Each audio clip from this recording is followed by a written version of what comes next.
fine.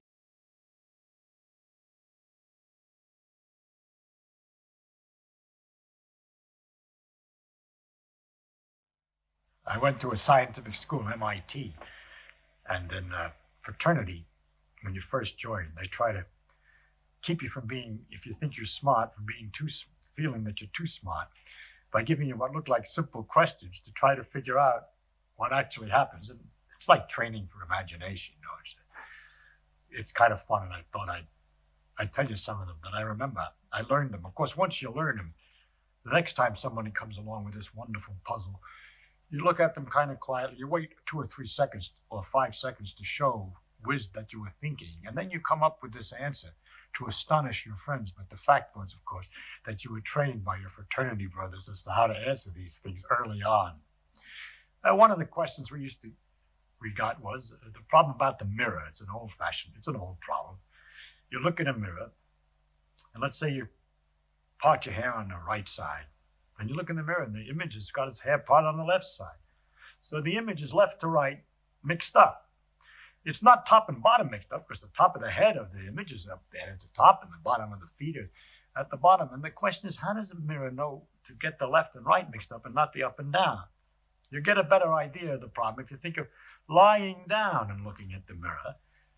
All right, your hair is still on the left side, and now the left and right was the up and down, whereas the up and down, which look okay, was the right and left before it. And the mirror somehow figured out what you're going to do when you're looking at it. So to describe in a sort of symmetrical way what a mirror does, that it doesn't look lopsided, that it takes left and mixes it up with right, and it doesn't do the same with up and down.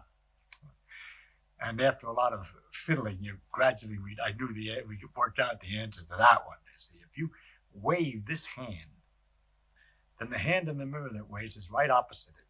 The hand on the east is the hand on the east, and the hand on the west is the hand on the west, and the head that's up is up, and the feet that are down are down. Everything's really all right. But what's wrong is if this is north, your nose is to the north of the back of your head, but in the image, the nose is to the south of the back of the head. So what happens really in the image is neither the right nor left mixed up with the top and bottom, but the front and back have been reversed. You see, that which is the nose on the thing is on the wrong side of the head, if you want to. All right? Now, ordinarily, when we think of the image, we think of it as another person. And we think of the normal way that a person would get into that condition over there. It's a psychological thing. We don't think of the idea that the person has been squashed and pushed backwards, forwards with his nose and his head, because that's not what ordinarily happens to people. A person gets to look like he looks in the mirror by walking around and facing you. And because people, when they walk around, don't turn their head for their feet, we leave that part alone. But they get their right and left hands swung about, you see, when they turn around. And so we say that it's left and right interchanged. But really, the symmetrical way, it's along the axis of the mirror that things get interchanged. Well, that's kind of an easy one.